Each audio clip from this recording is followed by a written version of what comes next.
Ikasyam na kabanata.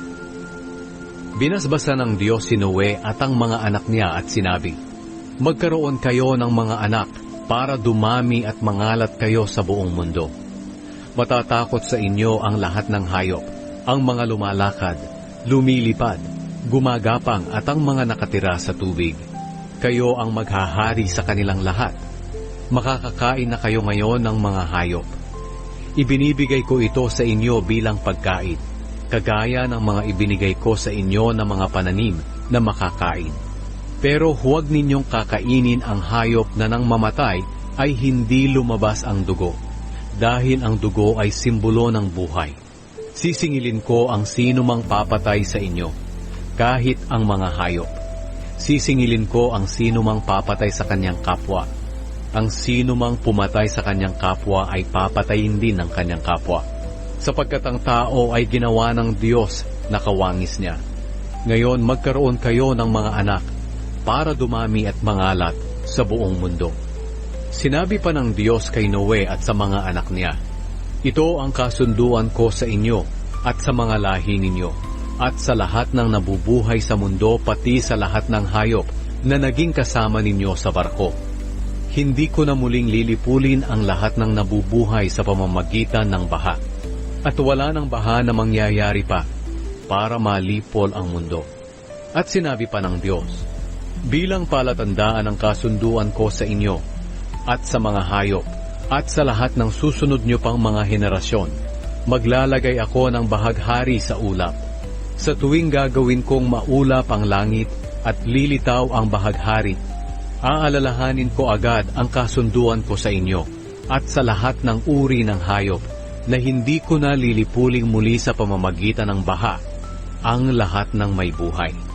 Tuwing lilitaw ang bahaghari sa mga ulap, aalalahanin ko agad ang walang hanggang kasunduan ko sa lahat ng may buhay sa mundo.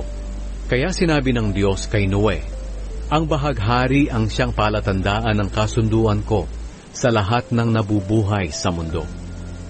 Ang mga anak ni Noe. Ito ang mga anak ni Noe na kasama niya sa barko, sina Shem, Ham at Japhet. Si Ham ang ama ni Kanaan. Silang tatlo ang pinagmulan ng lahat ng tao sa mundo. Si Noe ay isang magsasaka at siya ang unang nagtanim ng ubas. Isang araw, uminom siya ng alak na mula sa ubas at nalasing. Nakatulog siyang hubad sa loob ng kanyang tolda. Ngayon, si Ham na ama ni Kanaan ay pumasok sa tolda at nakita niyang hubad ang kanyang ama. Kaya lumabas siya at sinabi ito sa dalawang kapatid niya. Kumuha sina Shem at Japhet ng damit at inilagay sa balikat nila. Pagkatapos, lumakad sila ng paurong papasok sa tolda para takpan ang kanilang ama. Hindi sila lumingon dahil ayaw nilang makita ang kahubaran ng kanilang ama. Nang mahimasmasan na si Noe sa pagkalasing niya at nalaman kung ano ang ginawa ng bunsong anak niya, sinabi niya, sumpain ka, Kanaan, maghihirap ka at magiging alipin ng iyong mga kapatid.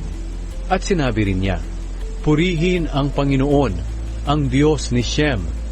Naway maging alipin ni Shem si Kanaan. Naway palawakin ng Diyos ang lupain ni Japhet, at maging mabuti ang pagsasama ng mga lahi niya, at ng mga lahi ni Shem, at naway maging alipin din ni Japhet si Kanaan. Nabuhay pa si Noe ng 350 taon pagkatapos ng baha. Namatay siya sa edad na 950.